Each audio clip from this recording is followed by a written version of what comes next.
When I saw Robert Pattinson's new Batsuit, I thought it looked great, but it got me thinking, is Batman actually worth it for the city of Gotham? And I realized that if Bruce Wayne had studied any economics, he would have known not to put on the cape and cowl at all. Welcome, fellow comicists. My name is Greg, where learning economics is as easy as watching a movie. As we all know, Bruce Wayne decided to fight against crime after seeing his parents brutally murdered in an alleyway. And in order to do this, he becomes trained in martial arts and all sorts of other skills and becomes incredibly intelligent and buys all of this gear and builds a lair in order to fight crime as the Dark Knight. In order for him to actually learn the skills of being a master marksman, in order to be a master detective with all that education in engineering and forensics, in order for him to be a master pilot, in order to fly the Batwing, and in order for him also to become an expert in firearms, that all would have cost him at least $1.5 million for him to achieve all that. And then let's take a look at his Batsuit. If you look at all the different aspects of the suit, not the gadgets, just the suit itself, that's going to cost him at least another $1 million. Okay, so the suit's pretty expensive. What about his gadgets? His gadgets would cost him at least $200,000. So let's take a look at all of his vehicles, the Batmobile, the Batwing, and the motorcycle. That would cost him a cool $70 million.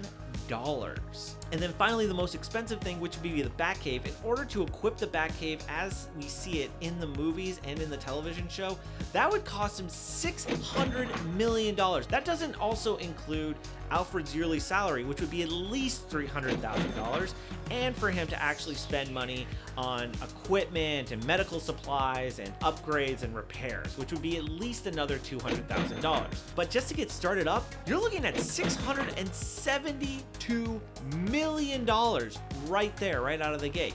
But Batman must be stopping crime, right? Well, if we actually take a look at certain statistics, we realize that might not be the case. A close city comparison with Gotham would be New York City, specifically New York City around the year 2000 and in the 90s, where crime rates were a little bit higher. In the year 2000, violent crime and major crime in New York City was about 380 per day.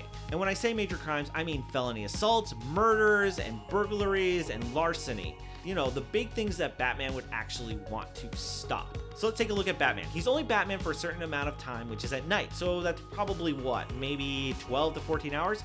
Let's be generous and say he stops about 20 crimes a night. If he stops about 20 crimes per day, every single day, 7 days a week, that roughly translates to about 5% of crimes he's actually stopping.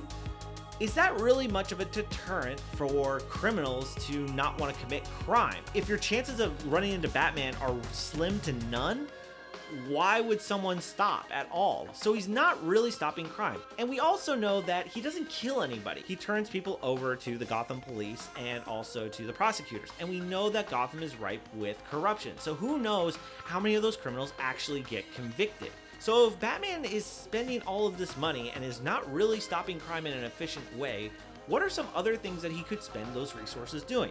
Simply by asking that question, we are exploring Batman's opportunity cost. Basically, what are the other things that he could be doing instead of what he is doing? What would it cost for him to do something like start a charity or expand his business to include philanthropic work? Could he possibly donate that money for anti-corruption purposes? Could he help get the Justice Department involved to try and clean up the corruption there? What about Bruce Wayne actually using that time to network and build connections and get people to actually be on his side and foster a coalition to actually implement changes to the system?